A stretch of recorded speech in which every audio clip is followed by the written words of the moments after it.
Good evening, everybody. Andy Pedraza here with Special Effects Academy on the start of the week session for the Forex trading room on March 17th of 2019. As usual, we will cover our agenda, taking a look at the prior week's results, our currency strength meter for the past month and the past week, any fundamental announcements scheduled for this week, an analysis of the major pairs on the daily charts, any setups we see in progress, and a few words in conclusion. What you're seeing right now is the long-term account, and I'm not going to dwell on it too long. It was basically a flat week. We did take a little bit of profit on some of the cat trades, but essentially we're exactly in the same spot as we were the week before. These are long-term trades, so again, we don't expect too much movement at any given time. Next, we will look at the short-term ledger, completely different review on this one. We had an absolutely brilliant week, probably the best week we've had in quite a while, thanks mainly to the pound pairs and Brexit. We did make a weekly gain of 27.13% on closed trades. We have two trades remaining open, shorts on Aussie dollar and Kiwi dollar. Everything else was closed, and well, the results are there on the screen, and you can also review them via the link to the ledger online, which will be in your email summaries as usual. About a little bit under 800 pips of profit, weighted 777.9. All this based on a $5,000 account. So that was actually, as I said, well, it's been the best result we've had in quite a while, thanks to Brexit and the approach we've taken to these trades.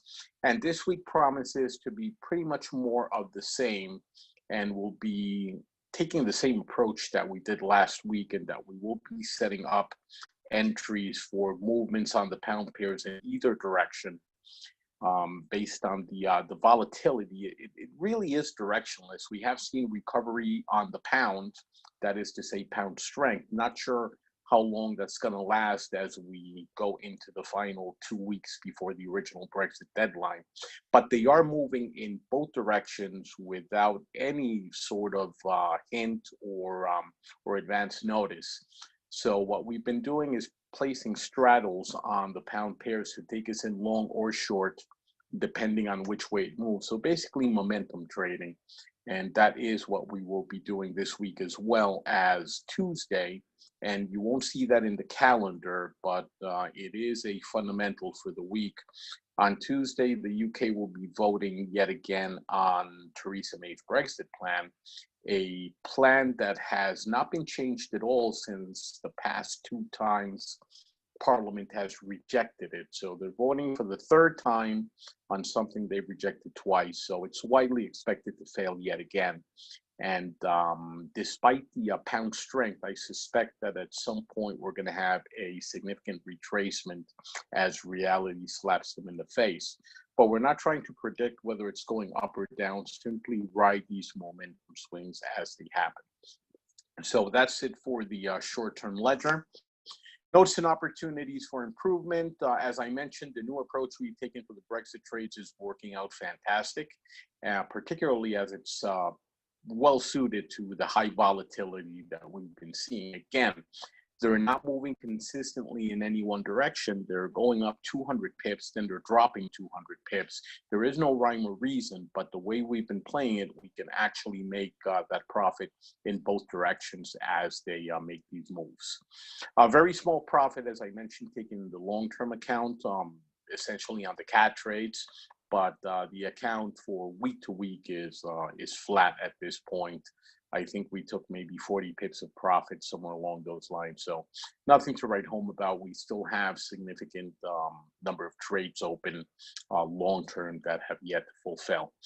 As I also said, this is another key week for Brexit, as this voting in Parliament happens yet again on Tuesday on a plan that's already been rejected 2 times, but we're getting very near to the March 29th final deadline. Well, I shouldn't say final. They are also asking for a postponement of the Brexit deadline, which can be anywhere from a few months to a couple of years, and in fact can even result in Brexit being canceled altogether. So nothing's set in stone, and hence why the volatility is particularly interesting when it comes to the pound pairs. On the short-term account, over the weekend, we did keep two trades open, the Aussie dollar and Kiwi dollar shorts.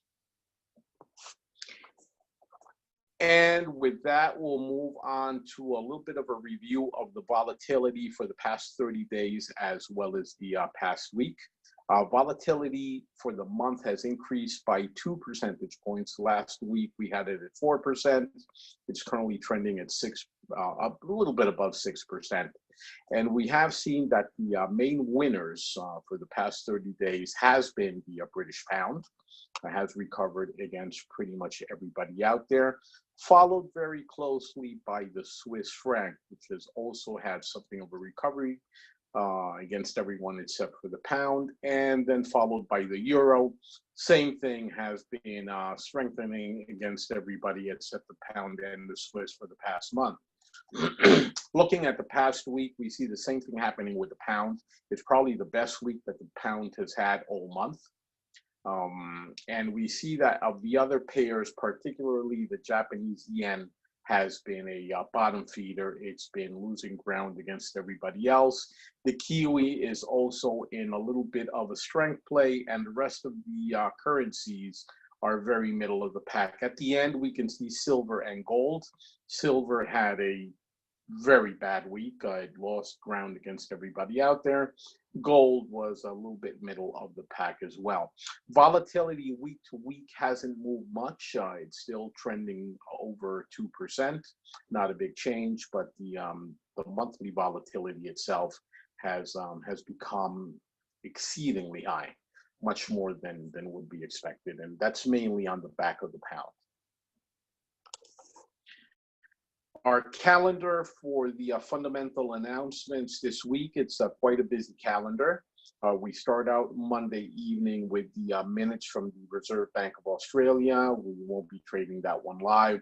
There's a few fundamentals coming out of the UK and Japan, but nothing we would be trading. And then Wednesday, the week gets interesting. We have the US Fed interest rate decision at 2 p.m. And then we have the employment change numbers out of Australia at 9:30 p.m. These will be traded live on Wednesday. The 2 p.m. one dovetails with our regular session, so we'll just have it at the same time. And for the employment change out of Australia, we may end up opening the trading room late that evening. Instead of 8 p.m., do it around 9 p.m., an hour late, so that we do our regular trading session and also try to dovetail with the Australian employment numbers.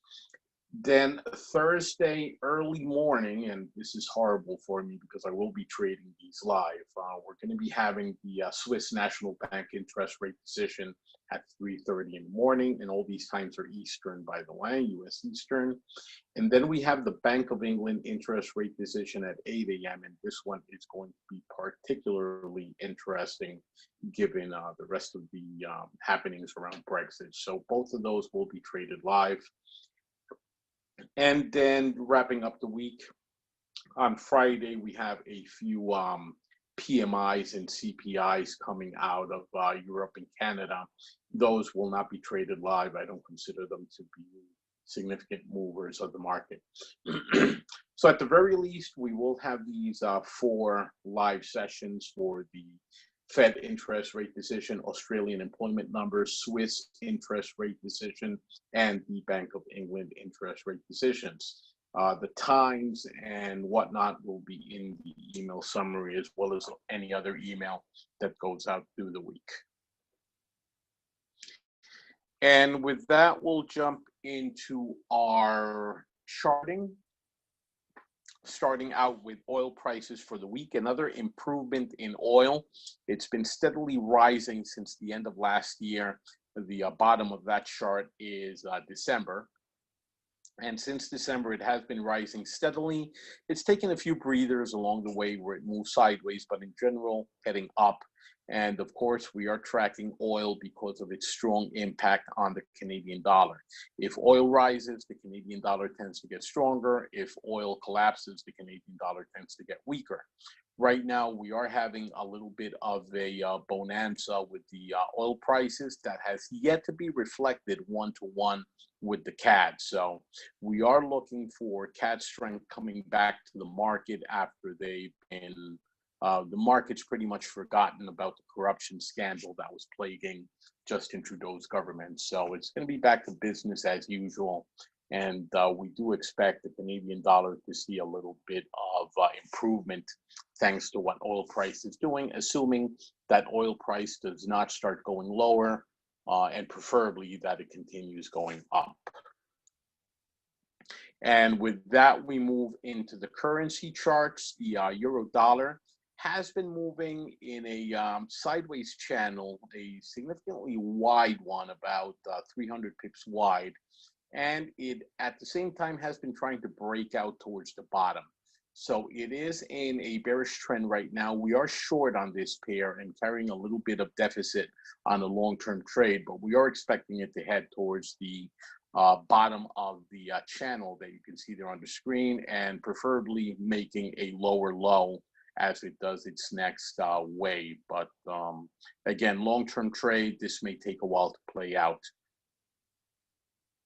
For the pound, and when we look at the pound charts, it's not going to do it justice. We can see that the pound has been improving steadily since around the end of November, but at the same time, you can see how wide these swings can be. So directional trades have been particularly difficult because you can get stopped out of a trade, even though you're trading it in the right direction when it does one of these wider swings. Reason for which we've moved the pound into the short-term trading approach, where we're trying to just play into those intra-week swings. And that's why I say that the daily chart doesn't do it justice, because some of these movements that look like a single long candle on this chart are actually bounces going in both directions of 200 to 300 pips, just whipsawing. And though the candle does end up either ending higher or ending lower, it doesn't paint the story of what happened throughout the day. And some days last week, we were in and out of the pound up to 3 times in one day as it made these rather wild swings. So the pound will continue to be traded under a short-term approach, but it is interesting to watch how this is playing out in the higher time frame charts. Definitely a time to be bullish on the pound if Brexit continues to collapse or actually not happen. But I've yet to be convinced that that's going to be the case. So when that gets clarified, I will probably enter some long-term positions, but for now, we're going to keep on trying to pick up the pips, just trading very short-term momentum swings on the pound pairs, and this is one of the primary pound pairs to be watching. USD JPY is continuing to trend flat, trend sideways for the past, I'm going to say 3 weeks now. It does show strength towards the top. So it looks like this is a rising chart and may end up going all the way back up to the 114, but it has slowed down and is looking for direction at the current level of resistance around the 111.60 something. We did have a trade open last week and we got out flat when it started not moving on Friday. We did close this one out. And well, I'll be taking a look at how the week starts out. I may want to go in long again on this pair if I see some signs of life. For now, we're just going to keep an eye on it. USD Canadian is, as I mentioned before, it's been significantly affected by oil price, and it should have gotten stronger than it has. I would expect to see it trading in the low 131 right now, but due to a little bit of a political scandal in Canada, it did instead weaken, and it now seems to be heading back in the direction that logic would indicate. We were short on the USD CAD. Actually, we re-entered that trade as well. We took some profit. Actually, we took a nice chunk profit on USD CAD last week. That was the main profit we took on the long-term account. Was a USD CAD trade with about 80 pips of profit, but then it started retracing. We did get back into it, and we'll see how this week starts out. So long as oil remains steady, or indeed continues climbing, this chart is probably looking at a trip towards the 131 or even the 130s long term, and that's the way we're going to be playing it. USD Swiss, also a long-term trade short that we have right now, looking for it to travel towards the bottom of that channel, the lower red line on the channel. It's been sticking to the top, and it's been toying even outside the channel, but never staying out too long. So this is another long-term trade where we are trying to trade it down.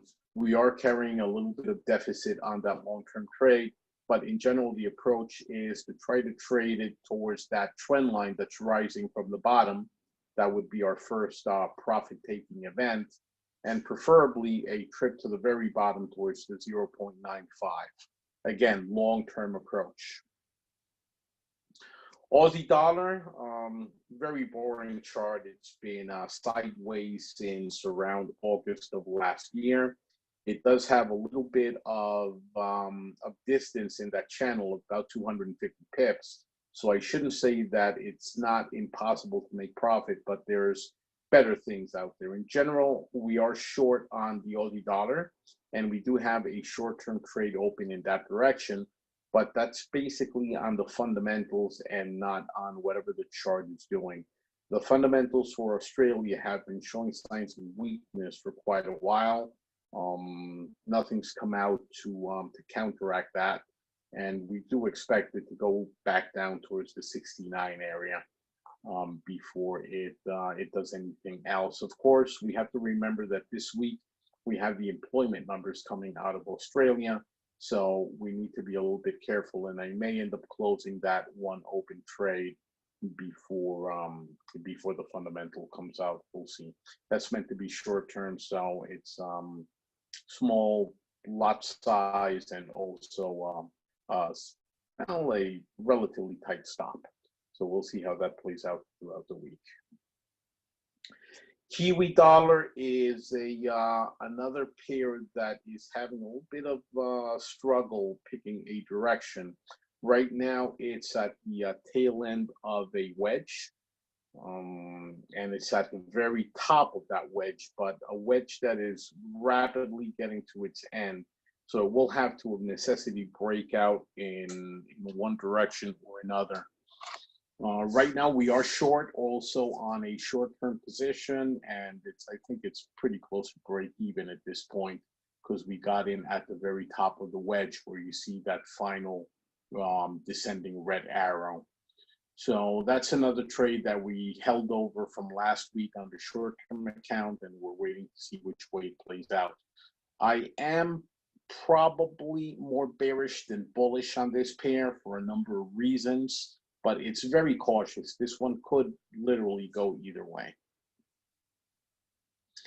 Aussie Canadian, a pair that has been very kind to us. We have been shorting it for a while, getting in and out as it makes its retracements, and right now we are short on it yet again, and pretty much at break even at this point. It is meant to be a long-term trade, so we are trying to follow those two trend lines that are descending towards the bottom right-hand corner of the chart. So long as it continues following those trend lines, we're probably going to let that trade remain open as we adjust the stop loss to protect any profit along the way. Euro Swiss is also trapped in a sideways movement. We've been trading every attempt of the Euro Swiss to drop below the Ichimoku cloud, that shaded red and blue area there on the screen, but every single attempt has failed so far. But we'll keep trying. So if it does begin a cross of the cloud, we will be taking the trade, hoping to get at least a couple of hundred pips out of the move if it starts dropping again towards the bottom. The trend line has been broken, so that is in and of itself a short trigger, and we did take it at the time, but we got out on one of the retracements with profit, and we actually got out at the right time since it has continued to go further up than where we had originally entered. But it does seem to be profiling itself for another attempt at a cross. So probably in the next 24 hours, if we see that happening, we're going to be re-entering that trade. Euro pound, obviously another chart that is heavily affected by Brexit. And in fact, both of the currencies are going to be affected by Brexit, which is why I've been giving this one a pass for the time being. It's very near its extreme at the bottom, so heavily into pound strength against euro weakness. And this week, of course, we'll have to keep an eye and see which way this plays out.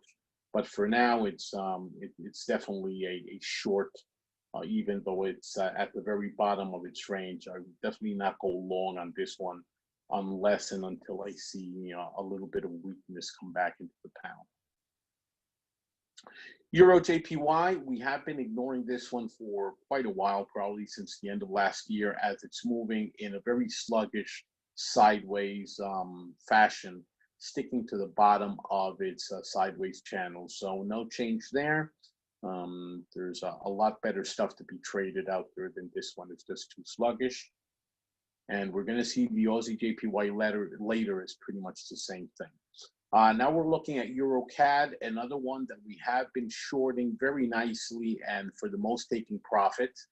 And right now it's probably starting to look like another short as it hits the resistance of the Ichimoku cloud, as well as what we know fundamentally with the CAD expected to get stronger and the euro probably not having its best moment. There's a lot of stuff happening in Europe besides Brexit that is telling me that euro weakness is going to be the tune at some point, not necessarily this week, but we are looking for some long-term euro weakness coming into the market within the next few months, if not soon.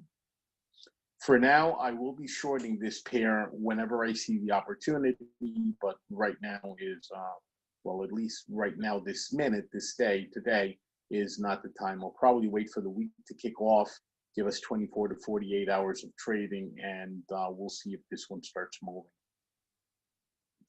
Pound JPY, nothing much to be said here. The same spiel as with the pound dollar. It's definitely a bullish chart. It's heading towards the top of its prior range, and it has enjoyed quite a number of good weeks, with last week being particularly good. But as I mentioned with the pound dollar, I do see signs of unraveling if these Brexit scenarios don't play out the way people expect them to, and I think the expectations are overly optimistic. We're overdue for a little bit of bad news, and if I had to pick a direction for the week, I would be bearish on the pound, but we're not doing that. We're going to continue playing it via the triggers on pending orders, which is a much safer way of trading the pound pairs. But if we weren't doing that and somebody forced me to pick a direction, I'd be shorting the pound right now across the board. Aussie JPY, as I mentioned, it looks very much like the Euro JPY. It's simply hanging out at the bottom of a sideways channel and not moving much beyond it. So this is another one that we have really pretty much given up on until it does try to make a breakout in either direction. Euro New Zealand, I think until last week, the Euro New Zealand was our most profitable pair. And I think with last week's result, maybe the pound dollar has either replaced it or at least is catching up very quickly. So we really overtraded Euro New Zealand from, I'm going to say, the beginning of the year through sometime in February. And then it started going a little bit sideways. So we've been waiting for it to break out of that sideways pattern, which it looks like it might be doing at any point in time now. And I'm definitely a short seller on this one, so I want to continue trading it down. But we gave it a pass for the last couple of weeks as it was really struggling to find a direction. We'll see what this week brings us, and perhaps we'll start re-entering cautiously on the Euro New Zealand short, which is indeed my long-term direction on this one. Pound Canadian, this is going to be a tricky one. We're already short on it. This is the 1 pound pair that I shorted directionally, and I've left it open, and that's on the long-term account. It's at the very top of its range. I think it's overdue for a trip across its channel. We know for a fact that the CAD should be getting stronger, simply based on improving oil prices. But at the same time, and as I mentioned before, if you force me to, I would be short on the pound. And I think the pound is a currency that is overdue for a correction into a little bit of weakness, regardless of which way everything Brexit related ends up playing out. I think it got too strong too quick, and we're overdue for a correction. So if everything falls in place the way I hope or think or desire it to, then the CAD will get stronger at the same time as the pound weakens. And this one may shoot all the way down to the bottom of the channel towards that level of support at the 172.50 or thereabouts, where the channel meets the dashed green line there towards the middle right of the chart. So that's the trade direction. We're trading it that way, and well, I'm going to be leaving that long-term trade open until it fulfills, either taking us out with a loss at its stop or playing its way across the channel and giving us a nice little bonus to wrap up March. Pound Swiss, I'm not going to repeat myself too much. I do repeat myself on occasion. Very bullish chart. The pound improvement since the end of the year is notable, especially against the Swiss. And if nothing changes, this one will probably continue going up. But again, we're going to be trading it based on the intra-week momentum swings. So the long-term chart is really not relevant at this point. And that is the end of our currency charts. Does anybody have any questions before I go into a little bit of conclusions there? Once, twice, okay.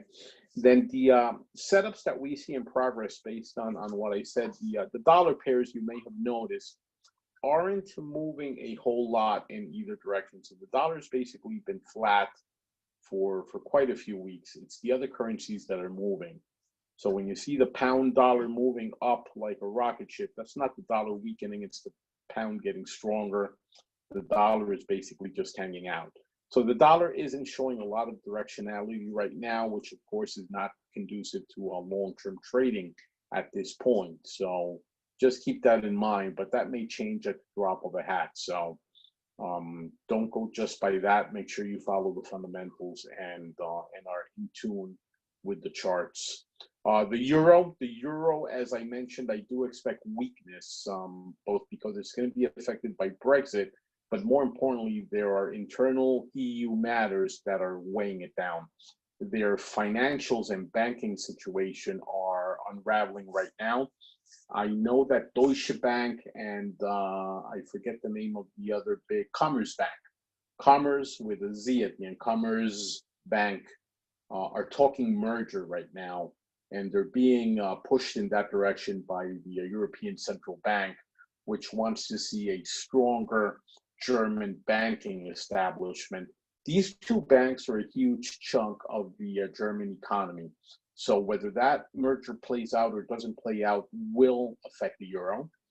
Deutsche Bank, of course, has been the target of billions of dollars of fines from the US due to, to breaking securities laws and banking laws and all that. So they were hard hit in their financials in the last couple of years, thanks to that. So Deutsche Bank is very weak. They're trying to prop it up via a merger. And there's a whole lot of other economic stuff coming out of the Eurozone that just doesn't sound right. So I am looking for some long-term weakness potential, but it's not there yet. We just have to be ready for when it starts to play out. The pound, of course, it's always a critical week for the pound. until we get rid of all this Brexit stuff. And Parliament is voting yet again this week on Tuesday, now with a looming deadline for Brexit. Brexit is still scheduled for the 29th of March. They have asked for a stay, for postponement from the European Union, but that is a UK request. Nobody says the EU has to accept it, and indeed, all 27 member countries have to vote yes for that postponement to actually happen. Even one country saying no will mean that there will be no postponement, which leaves Brexit still happening at the end of the month without any sort of plan, which means a hard Brexit, a no-deal Brexit, which would be the worst possible scenario for the UK and for the British pound itself. So if the EU rejects Theresa May's request for a postponement, I would expect to see significant pound weakness, and of course, we're going to try to catch as much of it as we can via our approach of trading via breakouts. Australian New Zealand pairs, there's a lot of weakness returning to the Australian, as I mentioned before. I don't see that changing. There's not a whole lot of good news coming out of the Australian economy. There's not bad news either. There's nothing saying recession or a collapse or anything like that. It's simply that it's not getting any better. So it's just a slow decay in the strength of the Australian, which is why you saw all those charts basically flat, but at the same time trending slowly down. So it's not going to be the fastest mover, but I don't see any potential for strength coming back to the Aussie. The New Zealand, on the other hand, is looking for direction. It could go up as easily as it goes down. Their economy, while tied to the hip with Australia, is a little bit different, is a little bit independent, and it doesn't show the same signs of weakness as Australia does. So the New Zealand might continue to improve, which it has been doing since the beginning of the year, so it might continue in that direction. And last but not least, the cat pairs. I've already covered this, contrarian weakness caused by their political situation, but oil recovering very nicely. So we're looking to the cat for a recovery move, assuming that oil holds steady where it is, or preferably continues to rise. And a few parting words in conclusion, just to say that our approach to trading this week is not going to be changing.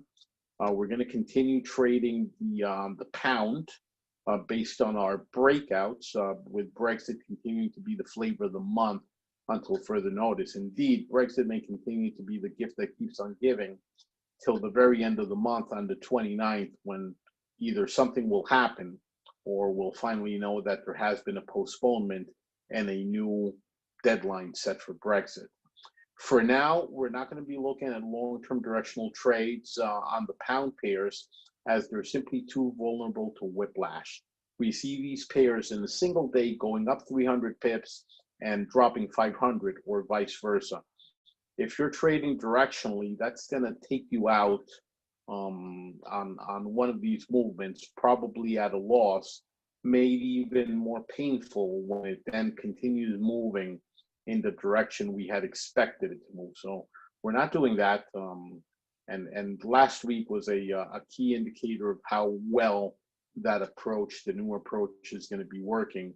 We simply wait for it to rise at least 50 pips and going long, or at least drop 50 pips and going short.